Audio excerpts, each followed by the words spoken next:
It's very hippie culture. There's amazing coffee shops. There's beautiful places to go. Well, Santa Cruz is amazing. We're in paradise, right? But paradise has its dark side. And the dark side is people, we have an epidemic here.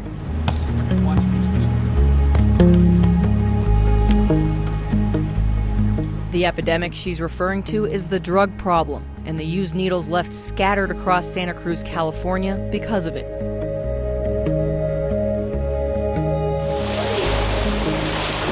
A lot of kids stepping on needles, especially here at the beaches, which is really sad. Nancy Holmes is a mother of 4. Her youngest daughter, Ruby, stepped on a needle getting out of the water. We went right to the doctor. You hear the stories, and then when it actually happens to you, you're like, it really is out there. My solution is to get as many of those things off the ground. Sharon Dijon was once a drug user herself. Now she volunteers with a number of cleanup groups. What items do you bring to get rid of needles by yourself? I bring gloves, puncture-proof gloves, and a sharps container. Does it feel dangerous to you at all? No, I mean, for me, it's like I've done it so many times, it doesn't feel dangerous to me.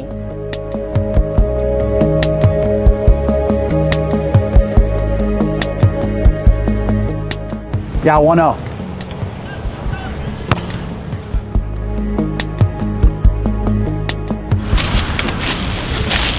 A city worker just found an opioid needle here, right over there actually about 5 minutes ago. And it's a public health crisis in my opinion. I mean, this is a recreational beach that has thousands and thousands of people crossing over it. So all their needles and everything will get washed down the river and it all comes right out there.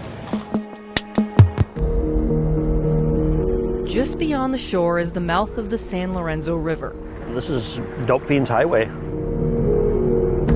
A trail littered with used needles. And these have all been picked up along this quarter-mile stretch of train tracks. There's 87 needles in here since January 1st.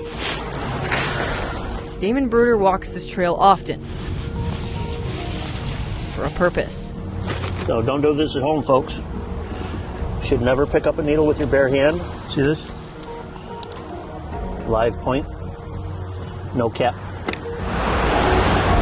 He lives just across the street and wants to keep his neighborhood clean, needle by needle. This is probably less than 12 hours old. This makes number 92. The reason that we have so many needles on the ground is because there's no accountability for the addict to take their needles back. Oh wow, that's in the dirt. And somebody was just walking through there. Yep, somebody was just walking through there. It's a lifestyle he is no stranger to. I know what I'm looking for. I mean, I lived my life on these. There was 8 years straight. There was a little over 8 years straight that I was homeless and addicted on the streets in Santa Cruz. He describes drug addiction with one word. Fear. Fear. More fear. It's not just here though, but it's really bad here. There are no federal regulations for getting rid of needles, so local governments have stepped in. Most states have cities with syringe exchange programs or kiosks for disposal. I think there's something that the federal government should do. They should legalize it. 100% legalize it, give people a safe place to shoot up that's clean. Cities like San Francisco and Philadelphia have safe injection sites. Do you think the federal government's doing enough?